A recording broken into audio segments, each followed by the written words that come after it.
கர்த்தருக்கு சித்தமானால் ஒரு 2-3 வசனங்களை நாம் இன்றைக்கு தியானிக்க ஆண்டவர் நமக்கு அருள் தருவாராக. யோவான் எழுதின சுவிசேஷம் 3ஆம் அதிகாரம் 15ஆம் வசனம் 16ஆம் வசனம். தன்னை விசுவாசிக்கிறவன் எவனோ அவன் கெட்டு போகாமல் நித்திய ஜீவனை அடைம்படிக்கு உயர்த்தப்பட வேண்டும். தேவன் தம்முடைய ஒரே பேரான குமாரனை விசுவாசிக்கிறவன் எவனோ அவன் கெட்டு போகாமல் நித்திய ஜீவனை அடையும்படிக்கு அவரை தந்தருளி இவ்வளவாய் உலகத்தில் அன்பு கூர்ந்தார். கண்களை மூடி நாம் ஜெபம் பண்ணுவோம். ஆண்டவரே,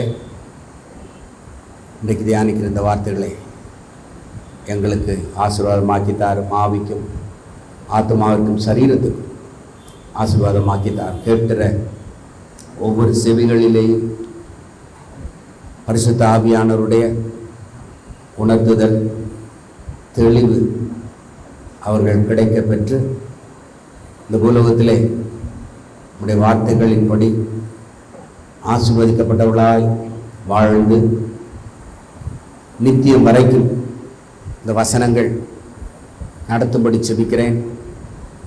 தொடர்ந்து பரிசுத்த ஆவியானவர் பரலோகத்துக்கு ஆயத்தமாக்குவீராக. இயேசுவின் மூலம் பிதாவே. மீண்டுமா வாசிக்கலாம். 14. தன்னை விசுவாசிக்கிறவன் எவனோ. அந்த வார்த்தை கவனிங்க. விசுவாசிக்கிறவன் எவனோ. நாம் இந்த விசுவாசம் என்ற வார்த்தைகளை தியானித்துக் கொண்டே வருகிறோம். தன்னை விசுவாசிக்கிறவன் எவனோ அவன் கெட்டு போகாமல்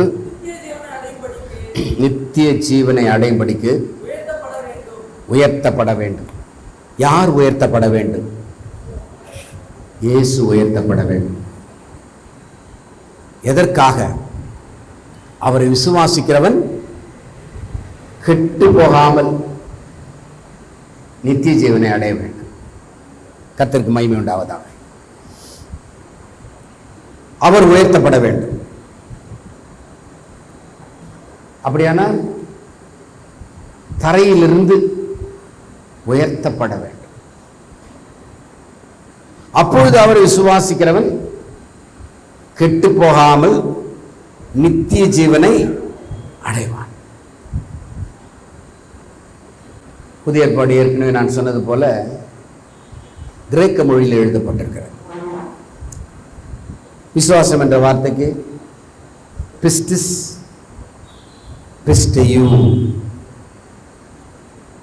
இது கிரேக்க மொழி விசுவாசம் என்ற வார்த்தைக்கு. அடுத்தது கெட்டு போகாமல். அவன் கெட்டு போகக்கூடாது. அப்பலி மீ, அப்பலி மீ. ஏனென்றால் புதிய ஏற்பாடு 300 வருஷத்துக்கு முன்னால் தான் தமிழில் மொழிபெயர்க்கப்பட்டது. எனவே தமிழ் வார்த்தைகளிலே அதிகமான அர்த்தங்களை நாம் இழந்து விடுகிறோம்.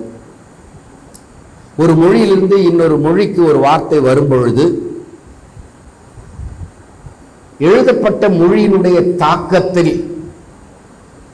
உள்ள விளைவுகள், வார்த்தைகளை நம்மால் புரிந்து கொள்ள முடிகிறதில்லை சில நேரத்தில், குறிப்பாக கிரேக்க மொழியில். அதிலிருந்து மொழிபெயர்க்கப்படும் பொழுது மொழியியல் வல்லுநர்கள் மிகவும் சிரமப்பட்டு ஆராய்ச்சி பண்ணிதான் இந்த வார்த்தைகளை தமிழ் இலக்கணத்தின் படி எழுதியிருக்கிறார்கள். இருப்பினும் இந்த அப்பேகி மீ என்கிறதான இந்த கிரேக்க பதத்துக்கு பல ஆங்கில சொற்கள் இருக்கிறது. Whosoever believeth in him should not perish. அந்த perish என்ற வார்த்தை இன்னொரு ஆங்கில பதம் to destroy, to kill, die, lose, mar. இவ்வளவு வார்த்தைகளுடைய ஒற்றை சொல்தான் கிரேக்க மொழியில அப்பேமி. போன வாரத்தில் நான் சொல்லியிருந்தேன், உலகத்திலே சிறந்த ஞானிகள் கிரேக்கர்கள், அடையாளத்தை தேடுகிறவர்கள் யூதர்கள். கிரேக்க ஞானம் சிறந்த ஞானம் என்று 1 கொரிந்தியர்ல நாம் போன வாரத்தில் நாம் வாசித்தோம். எடுத்து வாசிங்கள். 1 கொரிந்தியர் 22ஆம் வசனம். யூதர்கள் அடையாளத்தை தேடுகிறார்கள், கிரேக்கர் ஞானத்தை தேடுகிறார்கள். நாங்களோ சிலுவையில் அறையப்பட்ட கிறிஸ்துவை பிரசங்கிக்கிறோம். பவுல் சொல்லுகிறார், we preach Christ crucified, unto the Jews a stumbling block, and unto the Greeks foolishness. நாங்களோ சிலுவையில் அறையப்பட்ட கிறிஸ்துவை பிரசங்கிக்கிறோம். அவர் யூதருக்கு இடரலாயும் கிரேக்கருக்கு பைத்தியமாயும் இருப்பார். யூதர்கள் அடையாளத்தை தேடுகிறார்கள், கிரேக்கர் ஞானத்தை தேடுகிறார்கள். பிரைஸ் தி லார்ட் சொல்லுமா? வாசிங்க. யூதர்கள் அப்ப for the Jews requires a sign and the Greeks seeks after wisdom. அதனால தான் அந்த குறிப்பிட்ட யூத மக்களுக்காக இயேசு அல்ல தேவனாகிய கர்த்தர் அடையாளம் காட்டினார். இதோ ஒரு கன்னிகை கர்ப்பவதியாகி ஒரு குமாரனை பெறுவாள், அவருக்கு இயேசு என்று பெயரிடுவாயாக. கன்னிகை என்பவள் கர்ப்பமாக முடியாது. ஆனால் யூதருக்கு ஒரு மேசியா, ஒரு இரட்சகர் பிறப்பார் என்கிற ஒரு அடையாளம், சைன். யூதர்கள் அடையாளத்தை கேட்கிறார்கள், கிரேக்கர் ஞானத்தை தேடுகிறார்கள். பிரைஸ் தி லார்ட் சொல்லுமா? யூதர்கள் அடையாளத்தை கேட்கிறார்கள், கிரேக்கர் ஞானத்தை தேடுகிறார்கள். அப்படியானால் அவர்களுக்கு ஒரு அடையாளம். யூதர்கள் அடையாளத்தை தேடுகிறார்கள், கிரேக்கர் என்ன செய்றாங்க? ஞானத்தை தேடுகிறார்கள். அப்ப கிரேக்கனுக்கு ஞானம் வேணும், யூதருக்கு அடையாளம் வேணும். அதனால தான் ஏசாயால சொல்றார், கன்னிகை கர்ப்பவதி ஆவாள். அது மாத்திரமல்ல, இந்த யூதர்களுக்கு அடையாளமாக வானத்திலே தேவதூதர்கள் தோண்டி சொல்கிறார்கள். என்ன சொல்றாங்க? சொல்லுங்க. உன்னதத்திலே தேவனுக்கு மகிமையும், பூமியிலே சமாதானமும், மனுஷர் மேல் பிரியமும். என்ன சொல்றாங்க அவங்க தூதர்கள் அவர்களுக்கு? நீங்கள் போய் சத்திரத்திலே என்ன காண்பீர்கள்? ஒரு பிள்ளையையும் அத்தாயையும் கிடத்தி இருக்க காண்பீர்கள். இது உங்களுக்கு என்ன அழகா சொல்றாங்க. அப்ப யூதருக்கு அடையாளம் தான் தேவை. மேய்த்து கொண்டிருக்கிறார்கள் அந்த மேய்ப்பர்கள். குடிமதிப்பு எழுதப்படும்படி எல்லாரும் போகிறார்கள் எருசலேமுக்கு. யூதர்கள் எல்லாரும் சிதறி இருக்கிறார்கள். ஃபர்ஸ்ட் சென்சஸ் எடுக்கிறாங்க, குடிமதிப்பு எழுதப்படுகிறது. சென்சஸ் எடுக்கப்படும் போது அவங்க எல்லாரும் என்ன செய்யறாங்க? கோவேறு கழுதுகளையும் தங்கள் ஆடுகளையும் மாடுகளையும் அழைத்து கொண்டு போகும்போது சத்திரத்திலே கர்ப்பவதி ஆகிய மரியாளுக்கு இடம் இல்லாதபடியினாலே அவன் கேட்குறான், இடம் வேணும், டெலிவரி ஆக போகுது, கர்ப்பமாக இருக்கிறாள். சரி, இடமே இல்லை. ஏன்னா சென்சஸ் எடுக்கிறதுக்கு ஊர் ஊரா இருந்து வந்து இந்த லாட்ஜில் தங்குறாங்க. சத்திரத்தில் எல்லாரும் லாட்ஜில் தங்குறதுனால இடம் இல்லை. இடம் இல்லாததுனால என்ன செய்கிறாங்க? மாடுகளுக்கு தீவனம் போடுகிறதானே ஆடுகளுக்கு, கோவேறு கழுதைகளுக்கு மாட்டு தொட்டியில் என்று தவறாக சித்தரித்து கொண்டிருக்கிறோம். மாட்டு வண்டியில் அப்போ வரல, அவங்க எல்லாம் கோவேறு கழுதைகளையும் அதான் வந்திருக்கிறார்கள் பயணம் பண்ணி. அந்த கழுதைகளுக்கு தீவனம் போடக்கூடியதான ஒரு சிறிய இடம், அந்த இடம் தான் இருக்கிறது சரி, அந்த இடத்துல கூட பரவாயில்ல, நாங்கள் போய் அங்கே படுத்துக்கொள்ளுகிறோம். யோசேப்பு மரியாள் அங்கே போன உடனே மரியாளுக்கு அந்த இடத்துல பர்த் பேங்க், பிரசவ வலி வருது, அங்கே டெலிவரி ஆகிடும். அதை உடனே நம்ம ஆட்கள் மாட்டுக்கொட்டில்னா போட்டாங்க. அடையாளம். அந்த மேய்ப்பர்களுக்கு தேவ தூதர்கள் ஒரு அடையாளம் சொல்கிறாங்க. இந்த அடையாளத்தின்படி இப்போலாம் வாட்ஸ்அப் வந்ததுனால லொக்கேஷனை ஷேர் பண்ணுங்கன்றாங்க. என்ன அது? அந்த இடத்தினுடைய அடையாளம். அப்போ யூதனுக்கு அடையாளம் தேவைப்பட்டது. எனவே தான் அந்த ஞானிகள், கிழக்கில் இருந்த சாஸ்திரிகள், வானசாஸ்திரத்தில் அவர்கள் பார்த்து கொண்டிருக்கும் பொழுது ஒரு நட்சத்திரம், சிறப்பான நட்சத்திரம் தோன்றுகிறது. அந்த நட்சத்திரத்தை பார்த்து அவர்கள் போய்கொண்டே இருக்கிறார்கள். அந்த நட்சத்திரம் அவர்களுக்கு முன்னே வழி நடந்து கொண்டே இருக்கிறது. 3.5 ஆண்டுகளாக அவர் போயிட்டே இருக்கிறார். 2 ஆண்டுகளாக 2 வருஷம் போகிறாங்க. குழந்தை பிறந்து 2 வருஷம் ஆகுது. 2 வருஷம் சென்ற பின்பு தான் அந்த ஞானிகளால் போய் கிறிஸ்து ஆகிய அந்த குழந்தையை காண முடிகிறது. அப்போ 2 வருஷமும் அந்த வானத்தில் உள்ளதான நட்சத்திரம் இவரை வழி நடத்தி கொண்டே வருகிறது. ஒரு அடையாளம். அதற்காகத்தான் சொல்ல வருகிறேன். யூதர் அடையாளத்தை தேடுகிறார்கள், கிரேக்கர் ஞானத்தை தேடுகிறார்கள். யூதருக்கு தேவை அடையாளம். Jews require a sign and the Greeks seek after wisdom. எனவே எதற்காக சொல்லுகிறேன் என்றால், கிறிஸ்துவை whoso ever believeth in him shall not perish. அவரை விசுவாசிக்கிறவன் எவனோ அவன் கெட்டு போகாமல், அவன் அழிக்கப்பட மாட்டான். ஏற்கனவே சொன்னது போல அந்த கிரேக்க பதமாகிய அபிலமி அப்படி என்ற வார்த்தைக்கு ஆங்கில சொற்கள் to destroy, to kill, die, lose, மார்.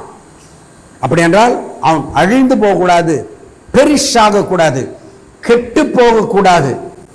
இந்த காலை நேரத்திலே உங்கள் ஒவ்வொருவரையும் இயேசுவின் நாமத்தினால் உற்சாகப்படுத்தி ஊக்கப்படுத்தி சொல்லுகிறது என்னவென்று கேட்டால், கெட்டு போக மாட்டார்கள்.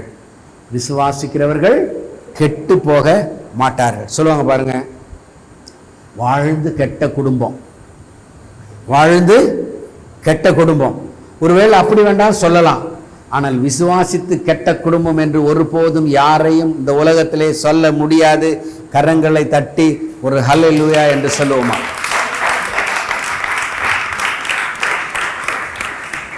ஒருவேளை வாழ்ந்தவன் கெட்டு போயிருப்பான். ரொம்ப வாழ்ந்த குடும்பம் கெட்டு போச்சு, ஓஹோ என்று வாழ்ந்த குடும்பம் இன்றைக்கு கெட்டு போச்சு என்று சொல்லலாம். ஆனால் விசுவாசித்து கெட்டவன், விசுவாசித்து அழிந்தவன், விசுவாசியாமல் அழிந்து போனார்கள், விசுவாசம் இல்லாமல் கெட்டு போனார்கள். அப்படியெல்லாம் வரலாம். விசுவாசம் இல்லாமல் கெட்டு போனார்கள், ஆனால் விசுவாசித்து கெட்டு போனார்கள் என்று வரவே முடியாது. இந்த காலையிலே கர்த்தருடைய வார்த்தை கேட்கிற நீங்கள் உங்களுடைய உள்ளத்திலே ஒரு தெளிவையும் ஞானத்தையும் பதித்து கொள்ள வேண்டும், பதிவு செய்ய வேண்டும். நான் விசுவாசிக்கிறேன், கெட்டு போக மாட்டேன். பிரைஸ் தி லார்ட் சொல்லுவோம். ஒரு பழம் வெகு நாட்கள் வெளியே வைத்திருந்தால் கெட்டு போகும்.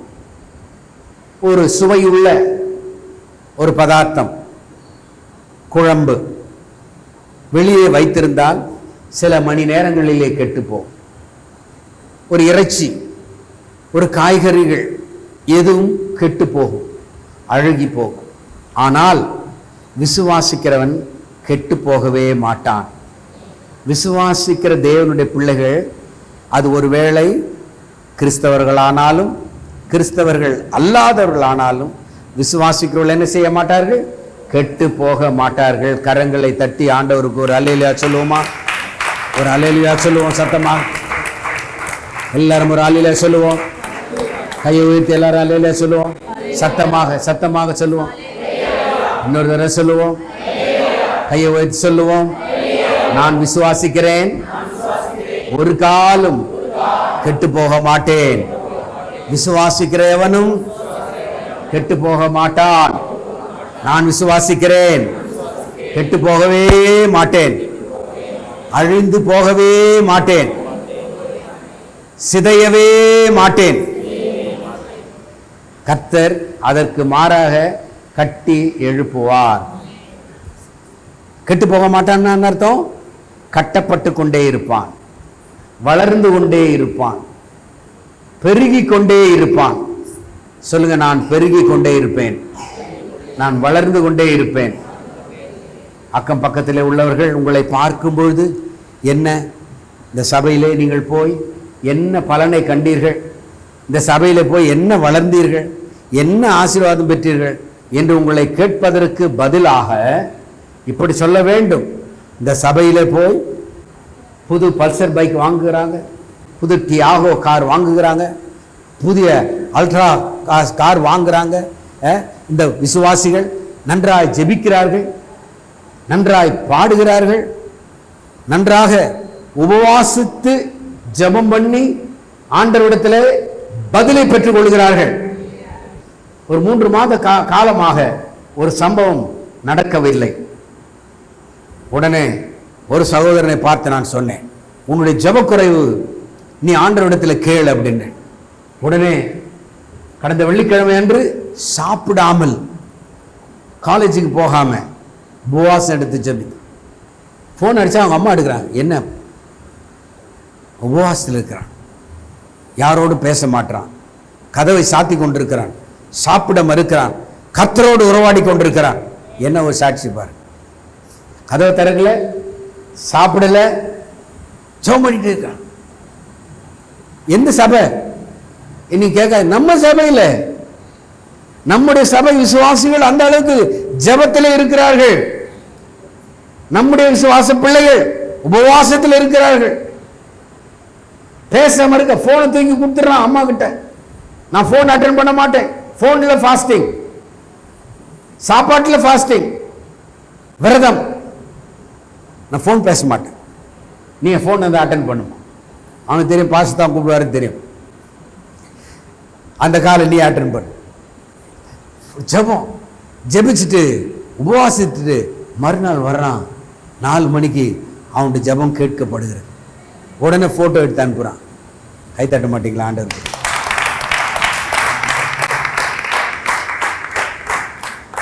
தேவனுடைய சமூகத்தில் ஏன் உபவாசம் என்ற ஒரு காரியத்தை நம் மனிதர்கள் எடுத்துக்கொள்கிறார்கள்? எந்த மதத்தினராயினாலும் பரவாயில்லை என்றால் ஏன் சாப்பிடாம மறுக்கிறாங்க? மோசே எடுத்தார் உபவாசம், எஸ்தர் ராஜாத்தி உபவாசம் எடுத்தார், இயேசு 40 நாட்கள் உபவாசம் எடுத்தார். ஆனால் இயேசுக்கு பிறகு வருகிறவர்கள் யாரும் உபவாசம் பண்றதில்லை. உடனே கேட்கிறார்கள் இயேசுவை பார்த்து, உம்முடைய சீஷர்கள் உபவாசம் எடுக்காமல் இருக்கிறது என்ன? அப்ப இயேசு என்ன சொல்லுகிறார்? மணவாளன் தன்னோடு இருக்கிறையில் மணவாட்டி உண்ணாவிரதம் இருப்பாளா? மணவாளன் எடுத்துக்கொள்ளப்பட்ட பிறகு கல்யாண பொண்ணு உபவாசம் எடுப்பா. கல்யாண பொண்ணு யாரு? தேவனுடைய சபை. மாப்பிள்ளை யாரு? இயேசு கிறிஸ்து.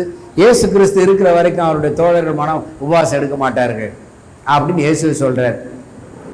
இயேசு பரலோகத்துக்கு போய்விட்டார், திரும்ப வரப்போகிறார் என்ற செய்தி தெரிந்த உடனே ஒருத்தரா உபவாசம் எடுக்கிறாங்க. நீ எடுக்கிற உபவாசம்? எல்லாம் எடுக்கிறான். நீ எடுக்கிறியா? பாருங்க, நீ எடுத்தியா? எல்லாரும் உபவாசம் எடுக்கிறாங்க. சாப்பிட மறுக்கிறார்கள், கர்த்தரை பார்த்து கேட்கிறார்கள், ஏன் நான் விசுவாசிக்கிறேன். அப்படியானால் இந்த சபையில விசுவாசிகள் உபவாசிக்கிறார்கள், ஜெபிக்கிறார்கள், பாடுகிறார்கள், வசனம் வாசிக்கிறார்கள், பெருகுகிறார்கள், வளருகிறார்கள். சொல்லுமா? வளர வளர அவர்கள் பெரியவர்களாகிறார்கள். பெரியவர்கள் ஆனதுக்கு அப்புறம் கல்யாணம் ஆகிறார்கள். கல்யாணம் ஆனதுக்கு அப்புறம் பிள்ளைகளை பெற்றிருக்கிறார்கள். பிள்ளைகளை பெற்றதுக்கு அப்புறம் இந்த சபையில குழந்தை குட்டியோட கூட்டிக் கொண்டு வருகிறார்கள். ஏன்? விசுவாசிக்கிறவன் என்ன செய்ய மாட்டான்? விசுவாசிக்கிறவன் கெட்டு போக மாட்டான். Whosoever believeth in him should not perish but have everlasting life. தன்னை விசுவாசிக்கிறவன் கெட்டு போகவே மாட்டான். ஒரு ஆமென் சொல்லுவோமா? சத்தமா சொல்லுவோம். விசுவாசிகள் கெட்டு போக மாட்டான். இப்ப நான் கெட்டு போக மாட்டேன். இந்த வார்த்தைகளை கேட்டுக்கொண்டிருக்கிற நீங்கள் ஒவ்வொருவரும் உங்களுக்குள்ளாக ஒரு உறுதி, ஒரு தெளிவு, ஒரு நம்பிக்கை, அது மாத்திரமல்ல ஒரு புரிந்து கொள்ளுதல். நான் கெட்டு போக மாட்டேன். கெட்டு போக என்னை என் தேவன் அனுமதிக்க மாட்டார். சொல்லுங்க, என் தேவன் சத்தமாக, என் தேவன் நான் கெட்டு போகும்படியாக அனுமதிக்க மாட்டார். கெட்டு போக என்னை விட மாட்டார். அல்லேலூயா சொல்லுவோமா? சரி, மூன்றாவது வார்த்தை விசுவாசிக்கிறவன் என்று பார்த்தோம். இரண்டாவது கெட்டு போக மாட்டான் என்று பார்த்தோம். மூன்றாவது உயர்த்தப்பட வேண்டும். 14ஆம் வசனம், சர்ப்பமானது மோசேயினால் வனாந்தரத்திலே உயர்த்தப்பட்டது போல மனுஷகுமாரனும் தன்னை விசுவாசிக்கிறவன் எவனோ அவன் கெட்டு போகாமல் நித்திய ஜீவனை அடையும்படிக்கு உயர்த்தப்பட வேண்டும். மோசே வனாந்தரத்தில் ஒரு முறை சர்ப்பம் வந்து கடித்து விடுகிற, பாம்பு கடியினால சாகிறார்கள். எல்லாரும் மோசே கிட்ட வந்து சொன்னாங்க, ஐயா இது மாதிரி பாம்பு கடிக்குது, எல்லாரும் செத்துறாங்க. உடனே ஒரு வெண்கல தூணை செய்தார். அந்த தூணின் மேலே வெண்கலத்திலே ஒரு சர்ப்பம் செய்தார். இந்த சர்ப்பத்தினுடைய ரோல், பங்கு ஆதியாகமம் முதல் வெளிப்படுத்தல் வரையிலேயும் இருக்கிறது. ஏவாளை வஞ்சித்தது ஒரு சர்ப்பம், மக்களை இங்கே கடித்தது சர்ப்பம். வெளிப்படுத்தல் 12ஆம் அதிகாரத்தில் வருகிறது சர்ப்பம், 19ஆம் அதிகாரத்தில் வருகிறது சர்ப்பம். இப்படியாக சர்ப்பத்தினுடைய ரோல் ஆதியாகமம் முதல் வெளிப்படுத்தல் வரையிலும் இருக்கிறது. இங்கே நான் பார்க்கிறோம், 8ஆம் புத்தகத்தில் ஜனங்கள் எல்லாரும் கடிக்கப்படுகிறார்கள், மரிக்கிறார்கள். உடனே மோசே கிட்ட கம்ப்ளைண்ட் வந்த உடனே ஒரு வெண்கலத்திலே ஒரு சர்ப்பத்தை செய்து அந்த உயரமான ஒரு கம்பத்தில் வைக்கிறார். வைக்கும்போது உடனே சொல்லுகிறார், இந்த வெண்கல சர்ப்பத்தை நோக்கி பார்க்கிற எவனும் பிழைத்துக் கொள்வான். பிரைஸ் தி லார்ட் சொல்லுமா? எங்களை வாழ வைக்க வெண்கல சர்ப்பமானீர், எங்களை வாழ வைக்க வெண்கல சர்ப்பமானீர், நோக்கி பார்த்ததினால்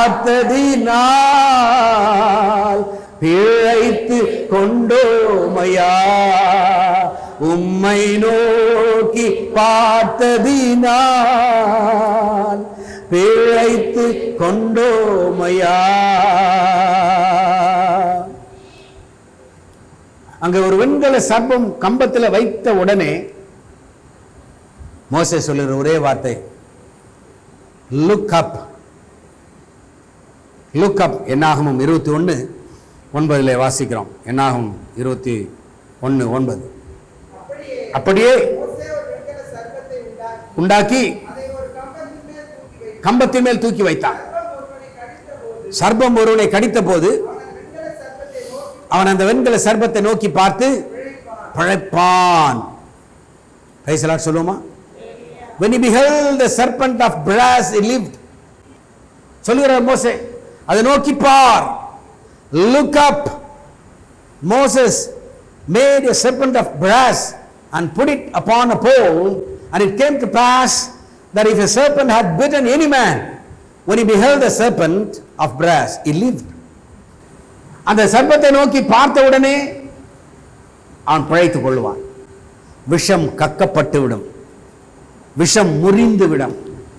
விஷ முறிவு வெண்கல சர்ப்பம். வெண்கலம் ஒவ்வொரு மெட்டலுக்கும் வேதாகமத்தில் ஒரு குறியீடு, ஒரு விளக்கம் உண்டு. கோல்டு விசுவாசத்தை காட்டும். வெண்கலம் ஆசரிப்பு கூடாரத்திலே பயன்படுத்தப்பட்டது. வெண்கலம் கிறிஸ்துவுக்கு ஒப்பிடப்படுகிறது. வெண்கலம் என்கிறதான உலோகமானது கிறிஸ்துவுக்கு. காரணம் என்னவென்றால், வெளிப்படுத்தலிலேயும் தானியேல் புஸ்தகத்திலேயும் மனுஷகுமாரனுடைய கால்களை கண்டபோது வெண்கலமாக இருந்தது என்று சொல்லி வாசிக்கிறோம். அப்ப மனுஷகுமாரனுடைய உடலுக்கு அல்லது காலுக்கு ஒப்பிடப்பட்டு பேசப்படுகிற ஒரு உலோகம் வெண்கலம். எனவேதான் மோசே கிறிஸ்துவுக்கு ஒப்பாக உள்ள ஒரு உலோக பொருளை செய்து அதை சர்ப்பமாக, ஏனென்றால் இந்த சர்ப்பம் கடித்து விஷம் ஏறி மரித்தபடினாலே கிறிஸ்துவாகிய அந்த உலோக பொருளுக்கு ஒப்பிடப்படுகிற அந்த வெண்கலத்தை தூக்கி மோசே வைத்த உடனே அந்த வெண்கல சர்ப்பத்தை நோக்கி பார்த்த அனைவரும் பிழைத்தார்கள். விளங்குகிறதா? அனைவருக்கும் கரங்களை உயர்த்தி அல்லேலூயா சொல்லுவோமா? அந்த வெண்கலம் இயேசு கிறிஸ்து. இயேசுவை நோக்கி பார்க்கிற எல்லாரும் பிழைத்துக் கொள்வார்கள். வாசிக்கலாம். யோவான் எழுதின சுவிசேஷம் 12ஆம் அதிகாரம் 32 வசனம். யோவான் 12:32. நான் பூமியிலிருந்து உயர்த்தப்பட்டிருக்கும் பொழுது, எப்பொழுது சொல்லுகிறார் அவர்? பூலோகத்தில் இருக்கும் பொழுது. பிரைஸ் தி லார்ட் சொல்லுமா? கையை தட்டி ஒரு அல்லேலூயா சொல்லுங்க பார்ப்போம்.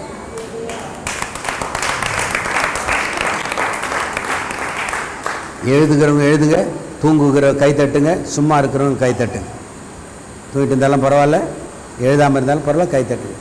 நான் பூமியிலிருந்து உயர்த்தப்பட்டிருக்கும் பொழுது எல்லாரையும் என்னிடத்தில் இழுத்து கொள்ளுவேன். அப்ப அவர் உயர்த்தப்பட வேண்டும். எப்பொழுது? அவர் உயிரோடு இருக்கிறார் அல்லவா? சீஷர்களோடு பேசிக் கொண்டிருக்கிறார், பரிசேயர்களோடு பேசிக் கொண்டிருக்கிறார், வேத பாரகரோடு உபதேசம் பண்ணி கொண்டிருக்கிறார், தேவாலயத்தில் உபதேசம் பண்ணி கொண்டிருக்கிறார். அப்ப சொல்றார், நான் பூமியிலிருந்து உயர்த்தப்பட்டிருக்கும் போது, if I be lifted up from the earth will draw all men unto me. நான் பூமியிலிருந்து உயர்த்தப்பட்டிருக்கும் போது எல்லாரையும் என்னிடத்தில் இழுத்துக் கொள்ளுவேன். அப்ப உயர்த்தப்படும் பொழுது என்னிடத்தில் இழுத்துக் கொள்வேன். இயேசுவை நாம் எவ்வளவு உயர்த்துகிறோமோ அவ்வளவுக்கு அதிகமாக அவர் கிட்ட போவோம். எவ்வளவுக்கு அதிகமாக ஒரு ஊழியக்காரனானாலும் சரி, பிரசங்கிப்பவன் ஆனாலும் சரி, தன்னைத்தான் உயர்த்த உயர்த்த உயர்த்த உயர்த்த கிறிஸ்துவை விட்டு, இயேசுவை விட்டு, தேவனை விட்டு தூரமாய் போய்விடுவான். எந்த ஊழியக்காரரானாலும் பரவாயில்லை. ஊழியக்காரர்களுக்கு கர்த்தர் வல்லமைகளை கொடுக்கிறார், அற்புதங்களை செய்யும் கிருபை தருகிறார், ஜெபத்திற்கு பதில் கொடுக்கிறார், மற்றவர்களுக்கு ஜெபிக்கும் போது பதில் கொடுக்கிறார். ஆனால் அதை அடித்தளமாக வைத்து எந்த ஊழியக்காரன் தன்னை ஒரு பெரியவனாக கருதுகிறானோ, தன்னை பற்றி அதிகமாக சிலாகித்து பேசுகிறானோ, விசுவாசியானாலும் பரவாயில்லை, நான் தான் என்று நினைக்கும் பொழுது, கர்த்தர் என்னைத்தான் என்று நினைக்கும் போது கர்த்தர் அவனை விட்டு தூரம் போகிறார். மற்ற ஏராளமான புகழ் வரும், பணம் வரும், பொருள் வரும், ஆட்கள் எல்லாம் வருவார்கள். ஏனென்றால் கிறிஸ்து உயர்த்தப்படாதிருக்கும் போது, கிறிஸ்து உயர்த்தப்பட்டிருக்கும் பொழுது எந்த விசுவாசியும் எந்த ஊழியக்காரனும் எங்கே இருப்பான் சொல்லுங்க? அவர் உயர்த்தப்பட்டிருக்கும் போது நம்ம எல்லாரும் எங்கே இருப்போம்? எங்கே இருப்போம்?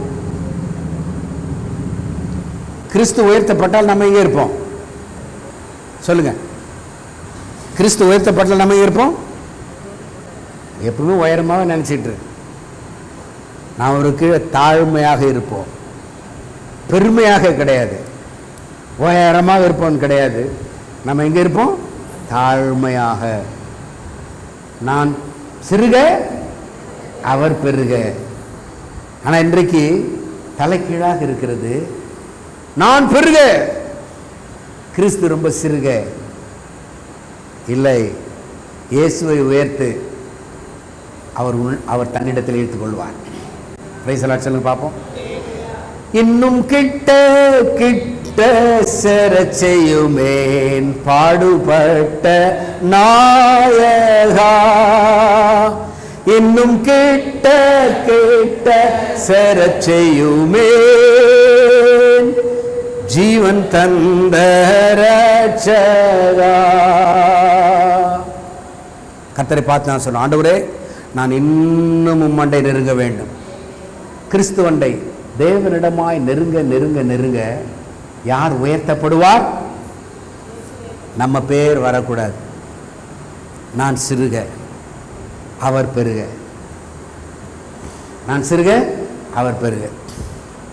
ஆனால் இப்பொழுது வேறு ஒரு அர்த்தத்தோடு மேலை நாடுகளிலே அவங்க பேரை போட்டு இந்த ஊழியம் அந்த ஊழியம், அது அவங்க ஊழியமாக தான் இருக்கும்.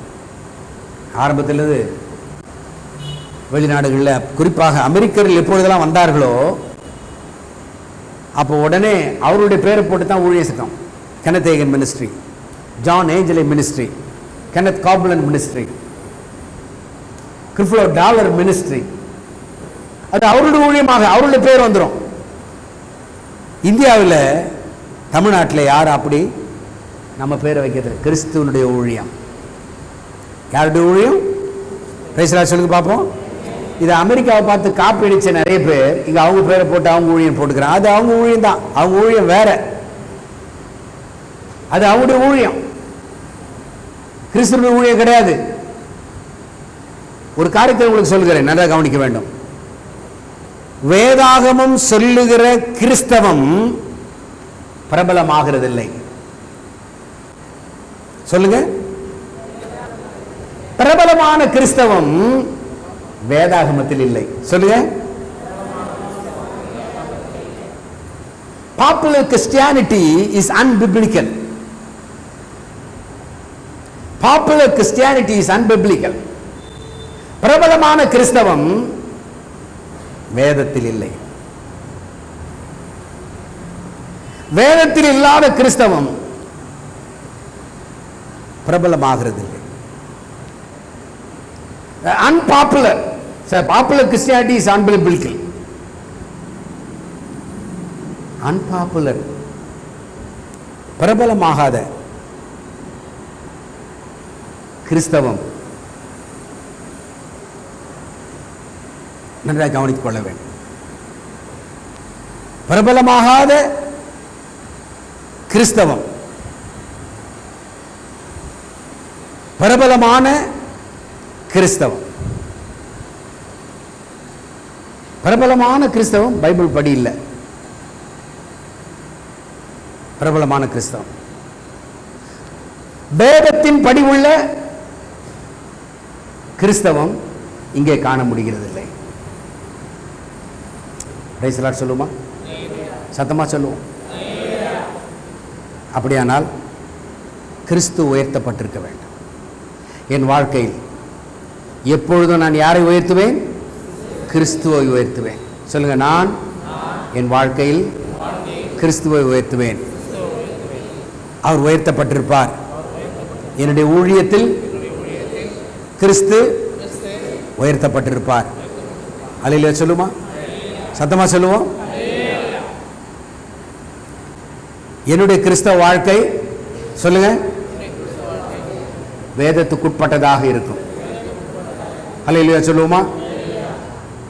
வேதத்துக்குட்படாத, சத்தமா சொல்லுங்க, சத்தமா சொல்லுங்க, கிறிஸ்தவம் என்னில் காணப்படாது, என்னில் காணப்படாது. கர்த்தருக்கு ஸ்தோத்திரம். நான் கிறிஸ்துவை உயர்த்த வேண்டும். அவர் உயர்த்தப்பட்டிருக்கும் பொழுது நம்ம எல்லாரையும் அவர் எடுத்துக்கொள்வார். அதற்கு கிரேக்க பதம் ஹுப்சோ. ஹுப்சு, ஹுப்சு என்று சொன்னால் அவர் உயர்த்தப்படுதல். முதலாவது விசுவாசித்தல், இரண்டாவது அழிவு இல்லை, மூன்றாவது உயர்த்தப்பட வேண்டும். கிறிஸ்து என்னுடைய வாழ்க்கையில், என்னுடைய ஊழியத்தில், என்னுடைய குடும்பத்தில், என்னுடைய திருச்சபையில் கிறிஸ்து உயர்த்தப்பட வேண்டும். அவர் உயர்த்தப்பட்டிருக்கும் போது எக்ஸால்ட், ஹுப்சு என்றதான கிரேக்க பதத்திற்கு lifted up, exalt, elevate, lift up, இத்தனை வார்த்தைகளும் அந்த ஹுப்சு என்ற உயர்த்தப்பட வேண்டும் என்ற கிரேக்க பதத்திலே உள்ளதான ஆங்கில சொற்களை நான் சொன்னேன். அவர் உயர்த்தப்பட வேண்டும். நான் என்னை என் வாழ்க்கையில் உயர்த்தி பேச, பெருமைப்படுத்திக் கொள்ள மாட்டேன். எல்லாரும் நம்ம என்ன செய்வோம்? நான் தான், நான் தான் என்று நம்மை சிறப்பித்து கொண்டு, நம்மை உயர்த்தி கொண்டு, நமக்குள்ளாக அந்த கர்வம், பெருமை, அகம்பாவம் வரும்போது கிறிஸ்து அங்கே இருக்க மாட்டார். கிறிஸ்து இருக்க வேண்டுமானால் கிறிஸ்துவை மாத்திரம் உயர்த்த வேண்டும். அதற்கு ஒரு சின்ன எளிய உதாரணத்தை சொல்லி அடுத்த வசனத்துக்கு நேராக நான் கடந்து போகிறேன். இருவழி சந்திலே கட்டப்பட்டிருந்ததான கழுதையை அவிழ்த்து கொண்டு வந்தார்கள். அந்த கழுதையின் மீது விலை உயர்ந்த போர்வைகள், வஸ்திரங்கள் போடப்பட்டது. அதன் மீது கிறிஸ்து ஏறி அமர்ந்து விட்டார். கிறிஸ்து பயணம் செய்கிறார். கழுதை தெரியவில்லை, கிறிஸ்து காணப்படுகிறார். அது இருவழி சந்திலே கட்டப்பட்டிருந்ததான கழுதை, யாரும் கண்டுகொள்ளாத ஒரு கழுதை. அதன் மீது இயேசு அமர்ந்த பொழுது இயேசு மாத்திரம்தான் தோற்றம் அளித்தார், காட்சி பொருளானார், மற்றவர்களுக்கு தெரிந்தார். ஆனால் கழுதைகள் தெரியப்படவில்லை. இன்றைக்கு நீங்களும் நானும் அவரை உயர்த்தும் போது, கிறிஸ்துவை உயர்த்தும் பொழுது, கழுதைகளாகிய நாம் மற்றவர்களுக்கு தெரிய மாட்டோம். அவர் மாத்திரமே உயர்த்தப்பட்டிருப்பார். ஆண்டவரே, கழுதையாகிய என் மீது நீர் அமர்ந்தால் எனக்கும் விலை, எனக்கும் கனம். நீர் மற்றவர்களுக்கு தெரியும் போது, மற்றவர்கள் உம்மை காணும் போது அனைவரையும் நீர் உம்மிடமாக இழுத்துக் கொள்ளுவீர். தன்னை விசுவாசிக்கிறவனவன் அவன் கெட்டு போகாமல் நித்திய ஜீவனை அடையும்படிக்கு அவர் உயர்த்தப்பட வேண்டும். அல்லேலூயா சொல்லுமா? அதான் யோவான் 12:32 படித்தோம். யோவான் 12:32 படிங்க. நான் பூமியிலிருந்து உயர்த்தப்பட்டிருக்கும் போது எல்லாரையும் என்னிடத்தில் இழுத்துக் கொள்வேன். will draw all men unto me, will draw. இந்த காலை நேரத்தில் இந்த திருச்சபையிலே கிறிஸ்து உயர்த்தப்பட்டிருக்க வேண்டும். Praise the Lord. கிறிஸ்து உயர்த்தப்பட்டிருக்கும் போது ஏராளமான மக்கள் அவர் இழுத்துக் கொள்வார். நம் பக்கமாக அல்ல, கிறிஸ்துவின் பக்கமாக மக்கள் வர வேண்டும். கிறிஸ்துவின் பக்கமாக மக்கள் வர வேண்டும். will draw all men unto me.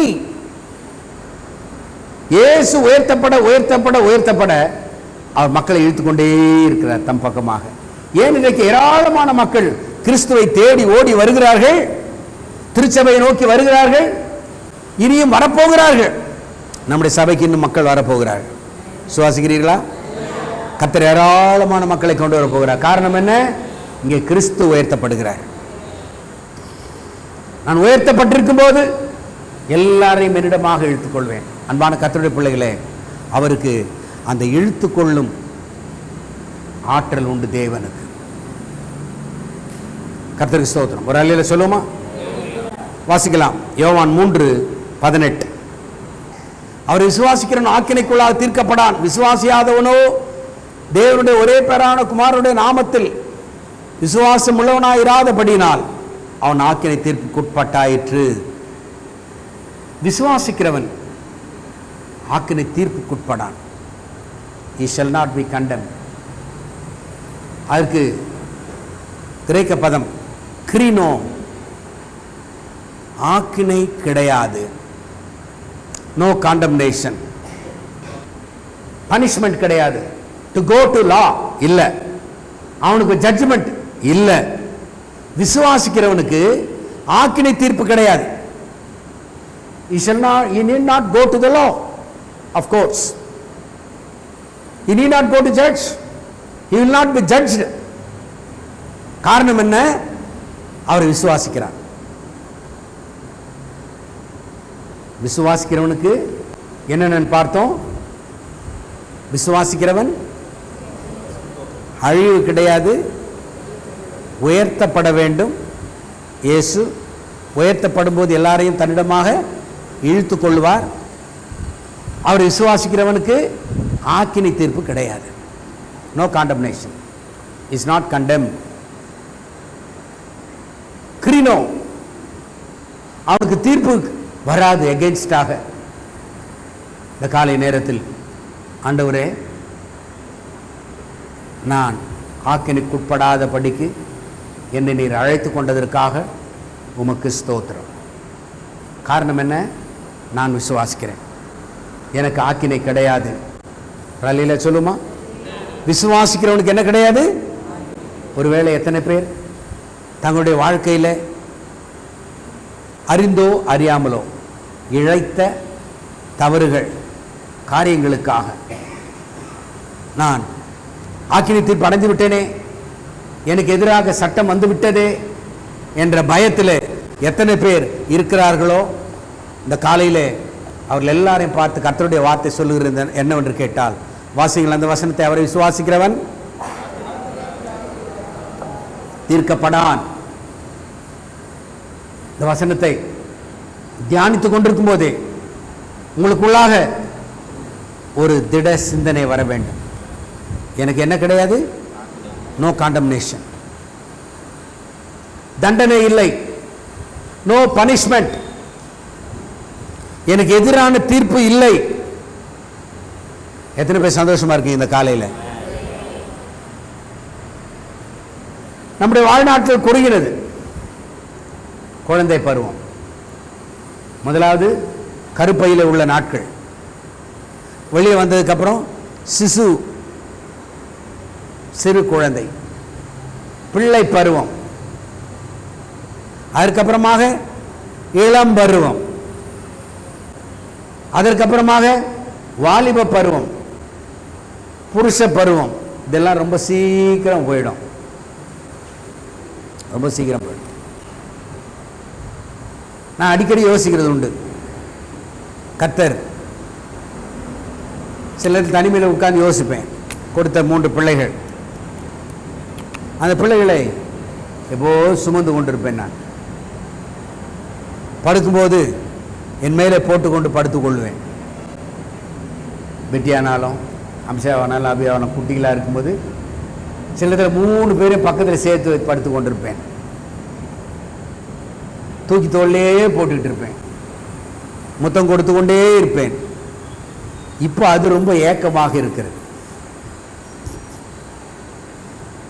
அந்த சின்ன ஃபோட்டோவெல்லாம் பார்க்கும்போது, ஆஹா என் பிள்ளைகள்லாம் இப்போ இங்கே இல்லையே. அது குட்டி ஃபோட்டோவெல்லாம் இருக்கும்போது எடுத்து பார்ப்பேன். நான் எடுத்து பார்த்துட்டு மனம் நெகிழ்ந்து போகும். அந்த வாய்ப்பு இன்னொரு தடவை கிடைக்காத நமக்கு. எல்லாம் குட்டிகளாக இருக்கும்ல, சின்ன பிள்ளைங்க. தூக்கி தோளில் வச்சுட்டு கையில் பிடிச்சி நடந்துக்கிட்டு அதுகளை முத்தம் கொடுத்து கொண்டு, சாப்பாடு கொடுத்து கொண்டு, தட்டி கொண்டு, விளையாடி கொண்டு, இந்த கால பருவத்தில் அது பெரிய ஏக்கமாக இருக்குது. பிள்ளைகள் இல்லையே. பிள்ளைகள் இருக்கிறார்கள், உலகத்தை விட்டு போக. பிள்ளைகள் எல்லாம் வளர்ந்து விட்டார்கள், வாலிபர்கள் ஆனார்கள், அவர்கள் திருமணமானது, அவர்கள் பிள்ளைகளை பெற்று விட்டார்கள், அப்பாக்கள் ஆகிவிட்டார்கள். ஆனால் இப்போ எனக்கு அந்த குழந்தைகள் இல்லை. புரியுதா உங்களுக்கு? இப்பொழுது எனக்கு அந்த குழந்தைகள் இல்லை. அவள் ஓடி ஓடி நான் வரும்போது ஓடி வந்து அப்படியே என்னை கட்டிப்பிடிப்பார்கள். அந்த குழந்தைகள் இல்லை எனக்கு. அது எந்த வயதில்? இந்த வயசில், இந்த பருவத்தில். அப்போ ஒரு பருவம் வேகமாக போயிடும், வேகமாக போயிடும்.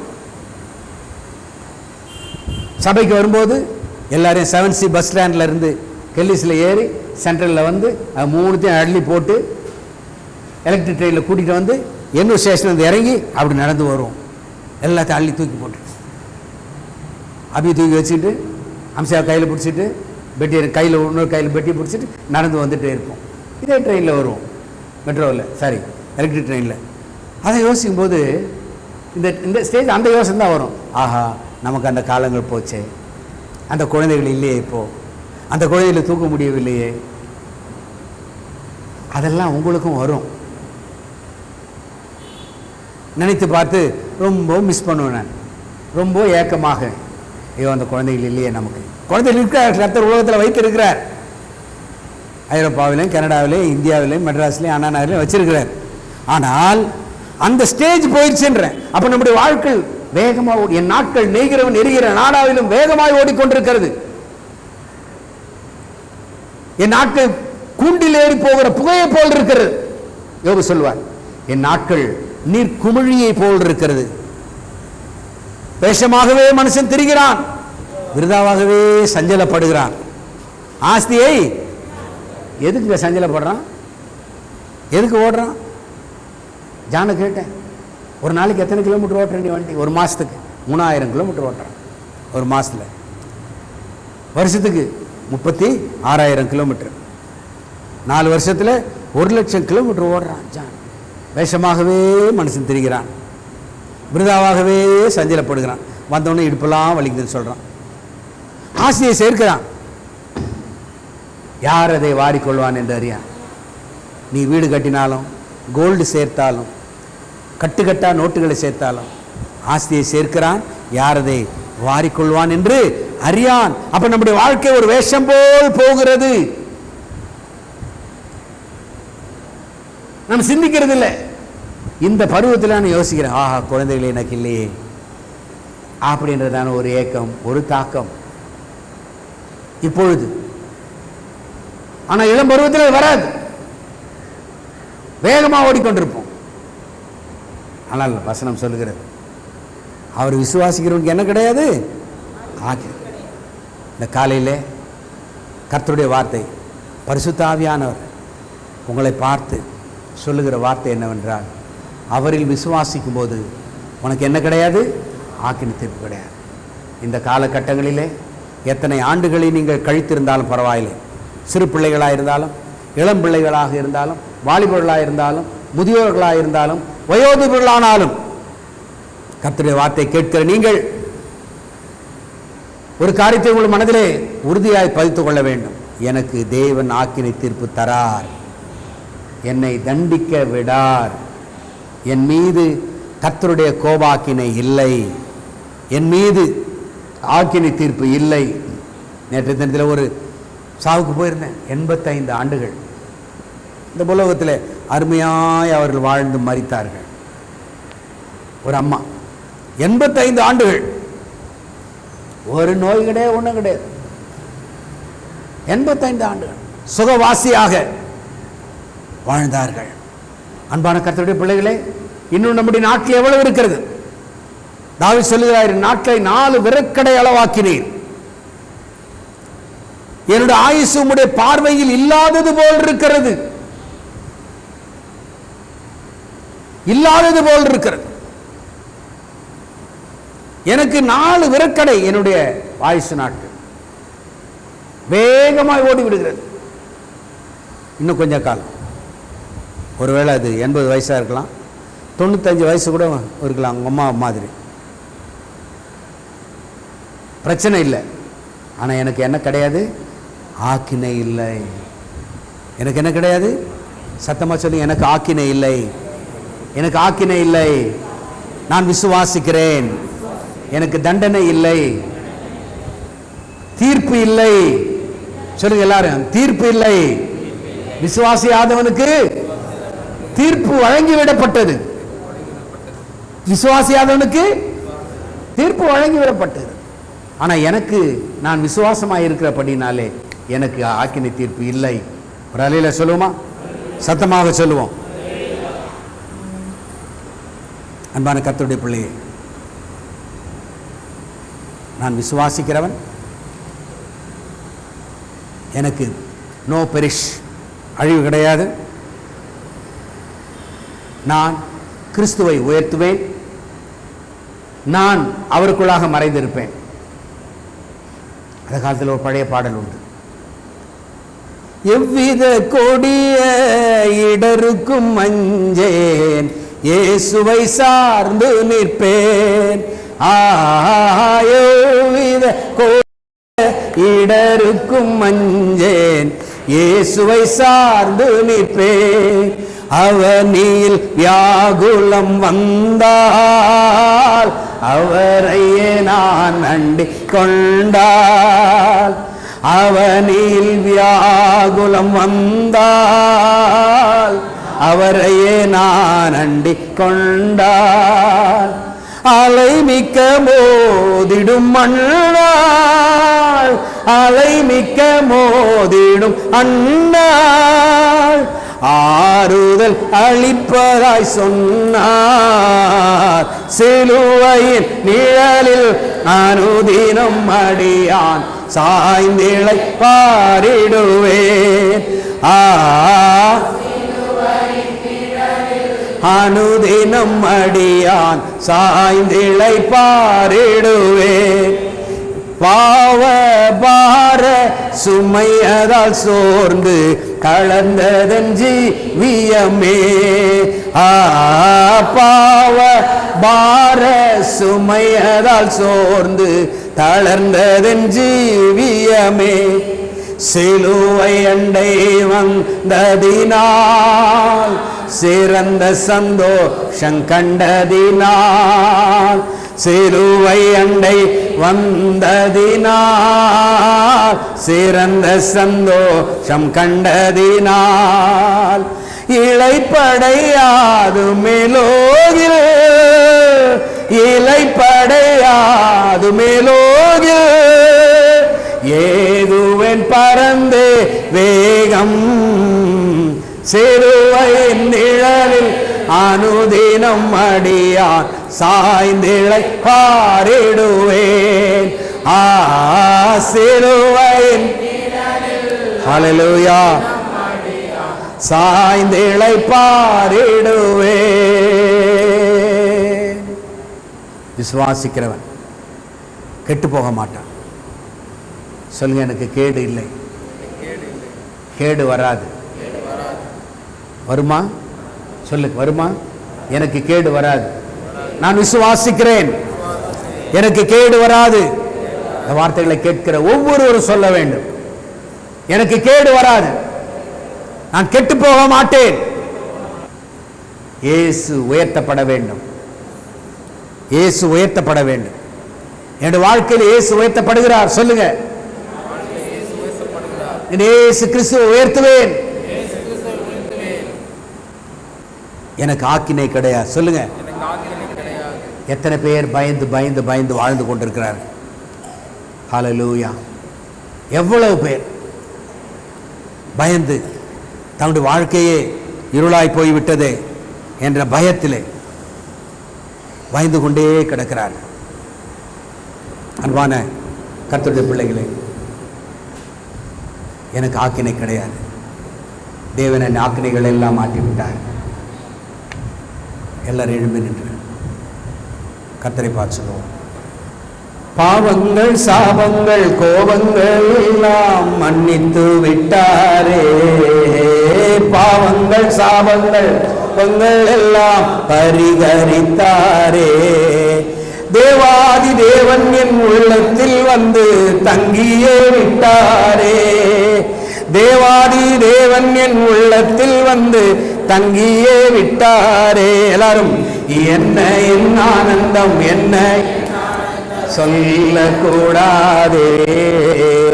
என்ன என் ஆனந்தம், என்ன என் ஆனந்தம் சொல்லக்கூடாதே. மன்னன் கிறிஸ்து என் பாவத்தை எல்லாம், மன்னன் கிறிஸ்து என் பாவத்தை எல்லாம் வெண்ணங்கி பொன்மூடி வாத்தியம் மேல் வீட்டில் ஜெய கொடியுடனே.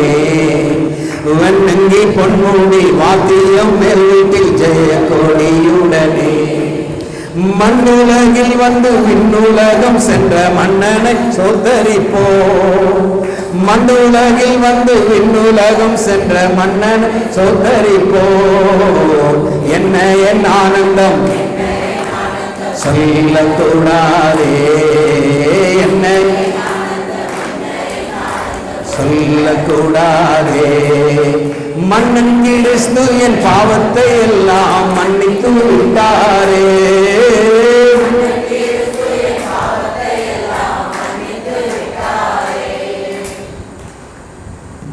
விசுவாசிக்கிறவன் கெட்டு போக மாட்டான். நரேஷன் பாருங்க. Pisteyu, Apilubi, destroy, to kill, die, lose, maul, perish. கிறிஸ்து உயர்த்தப்பட வேண்டும். Hupso, to elevate, exalt, lift up. நான் அவருக்குள் மறைந்திருக்க வேண்டும். மூன்றாவது, கிரீனோ, அவனுக்கு ஆக்கினை தீர்ப்பு கிடையாது. கர்த்தருக்கு ஸ்தோத்திரம். இந்த வார்த்தைகளை நாம் தியானித்து இந்த வார்த்தைகளிலே நாம் நின்று இந்த வார்த்தையின் மூலமாக கிடைக்கிற வெற்றி ஆசீர்வாதங்களை நாம் கேட்டுக்கொண்டிருக்கிற ஒவ்வொருவரும் பெற்றுக்கொண்டு கிறிஸ்துக்குள்ளாக பெருக நாம் கண்களை முடிச்சோம் பண்ணோம். பரலோக தந்தையே, இந்த நல்ல காலை வேளைக்காக உமக்கு ஸ்தோத்திரம். இவ்வளோ நேரமாக உடைய வார்த்தைகளை நாங்கள் கேட்டுக்கொண்டிருக்கிறோம், தியானித்தோம். இந்த வசனங்களில் உள்ள ஆசீர்வாதங்கள் எங்களுக்கும் கேட்ட ஒவ்வொருவரும் கேட்க போகிற ஒவ்வொருவரும் நன்மை அடைந்து கிறிஸ்துவிலே பெருகி உமக்கு சாட்சியாக இருக்க ஒவ்வொருவருக்கும் அருள் தருவீராக இந்த கரங்களிலே ஒப்பு கொடுக்கிறோம். அதை தொடர்ந்து ஆண்டவரே, இந்த பெரியல் டிவியில் யார் யாரெல்லாம் இந்த வார்த்தைகளை கேட்கிறார்களோ அவர்களை ஆசீர்வதியும். இந்த வசனம் அவர்களுக்குள்ளாக ஆழமாக வேரூன்றி செல்லட்டும். இயேசுவின் மூலம் வேண்டுகிறோம் நல்ல பிதாவே, ஆமென். ஆத்மாவே கர்த்தரை ஸ்தோத்திரி, முழுவதும் பரிசுத்த நாமத்தை ஸ்தோத்திரி. அவர் நகர்மங்கெல்லாம் அடித்து நோய்கள் எல்லாம் குணமாக்கும்.